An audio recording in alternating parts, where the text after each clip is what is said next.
Everyone, welcome back to my channel physics लड़की। आज हम देख रहे हैं important questions of motion under a central force, जो कि है हमारा chapter BSc physics first year का। तो जिस तरीके से हमारा एग्जाम पैटर्न होता है, सबसे पहले हम देखेंगे short answer type questions, long answer type questions और फिर हम देखेंगे न्यूमेरिकल्स। तो देखते हैं शॉर्ट आंसर टाइप क्वेश्चन से स्टार्टिंग करते हैं और देखते हैं इस चैप्टर में से कौन से क्वेश्चंस इंपॉर्टेंट है। फर्स्ट क्वेश्चन यहाँ पर है, explain the terms gravitational field and gravitational potential, find the relation between them. तो यहाँ पर आपको ग्रेविटेशनल फील्ड बताना है क्या होता है, ग्रेविटेशनल पोटेंशियल बताना है क्या होता है और इनके बीच में रिलेशन फाइंड करना है। यूजुअली हमारे जो शॉर्ट आंसर टाइप क्वेश्चंस होते हैं वो 3 मार्कर टू 5 मार्कर होते हैं। Second question, when a particle moves under a central force prove that the angular momentum of a particle is conserve. तो सेकंड क्वेश्चन में हमें बताना है कि अगर हमारा एक पार्टिकल सेंट्रल फोर्स की वजह से मूव हो रहा है तो उसका एंगुलर मोमेंटम जो होता है वो कंजर्व्ड होता है, ये आपको प्रूव करना है। ठीक है, इसके बाद third question, show that a conservative force can be expressed as force is equal to negative of gradient U, where you यहाँ पर क्या है, पोटेंशियल एनर्जी। तो ये आपको यहाँ पर बताना है कि जो कंजर्वेटिव फोर्स होता है उसको हम इस तरीके से एक्सप्रेस कर सकते हैं, it is negative of gradient of potential energy.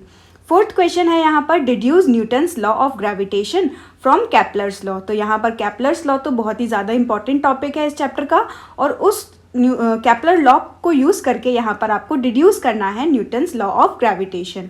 ठीक है, फिफ्थ क्वेश्चन है यहाँ पर, derive an expression for gravitational field and potential due to a solid sphere. एक सॉलिड स्फीयर की वजह से आपको एक्सप्रेशन निकालना है ग्रेविटेशनल फील्ड के लिए और साथ ही साथ ग्रेविटेशनल पोटेंशियल के लिए। ठीक है, तो ये रहे हमारे important short answer type questions.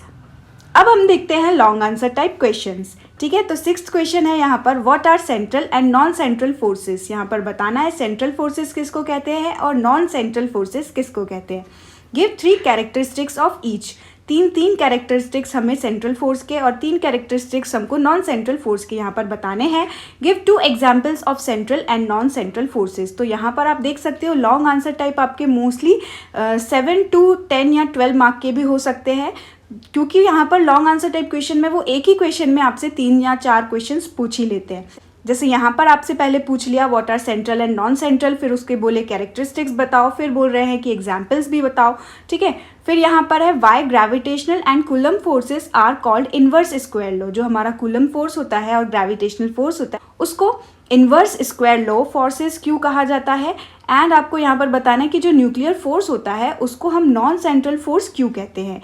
ठीक है, इसके बाद 7th क्वेश्चन है यहाँ पर, show that the radius vector joining the sun to a planet sweeps out equal area in equal interval of time. ठीक है, सेकेंड क्वेश्चन है यहाँ पर इसी में, show that the square of the time period of the revolution of a planet is proportional to the cube of a semi major axis of the orbit. तो यहाँ पर ये दोनों ही जो है ये हमारे केपलर लॉ के क्वेश्चंस हैं। ठीक, तो केपलर लॉ आपका बहुत ही ज़्यादा इंपॉर्टेंट टॉपिक है इस चैप्टर का। इसके बाद 8th क्वेश्चन है यहाँ पर, obtain an expression for the gravitational potential and attraction due to a thin uniform spherical shell at a point. एक thin uniform spherical shell at a point लेकर के आपके लिए एक्सप्रेशन यहाँ पर निकालना है ग्रेविटेशनल पोटेंशियल का outside the spherical shell, at the surface of the spherical shell and inside the shell भी यहाँ पर आपको एक्सप्रेशन निकालना है और इसी के साथ साथ ग्राफिकली रिप्रेजेंट करना है variation of potential with the distance due to a thin spherical shell. ठीक है, 9th क्वेश्चन है यहाँ पर, define gravitational potential. Gravitational potential क्या होता है उसको यहाँ पर आपको डिफाइन करना है। Derive N expression for the gravitational potential eight a point outside on the surface and inside a solid sphere. ऊपर आपको क्या दिया हुआ था, स्फेरिकल शेल के लिए निकालना है और यहाँ पर आपको बोल रहे हैं सॉलिड स्फीयर के लिए निकालना है ग्रेविटेशनल पोटेंशियल। ठीक है, कहाँ पर, outside, on the surface and inside of a solid sphere. ठीक है, hence find the gravitational field और इसी को ही हम अट्रैक्शन भी बोलते हैं at these points and show that it is proportional to the distance from the centre of the sphere for a point inside it. तो यहाँ पर आपको ग्रेविटेशनल फील्ड के लिए भी इन सारे पॉइंट्स के लिए बताना है और ये शो करना है कि जो आपका ग्रेविटेशनल फील्ड होता है या फिर अट्रैक्शन होता है वो प्रोपोर्शनल होता है विद द डिस्टेंस। ठीक है, तो इसी के साथ हम देखते हैं हमारा लास्ट क्वेश्चन लॉन्ग आंसर का। पर prove that a central force is a conservative force and a conservative force can be expressed as negative gradient of potential और as negative gradient V, where V is the potential energy. तो यहाँ 10 question में हमें बताना है कि जो central force होता है वो एक कंजर्वेटिव फोर्स होता है, और इसी के साथ साथ जो कंजर्वेटिव फोर्स है उसको हम इस तरीके से नेगेटिव ऑफ ग्रेडियंट वी से हम उसको एक्सप्रेस कर सकते हैं। Second, give 2 examples of conservative and non conservative forces. तो यहाँ पर आपको एग्जाम्पल्स देने हैं, कंजर्वेटिव फोर्स कौन से होते हैं और नॉन कंजर्वेटिव फोर्स कौन से होते हैं। इसके बाद है show that the areal velocity of a planet round the sun is constant. तो ये भी आपका बेस्ड है केपलर्स लॉ पे, ठीक है।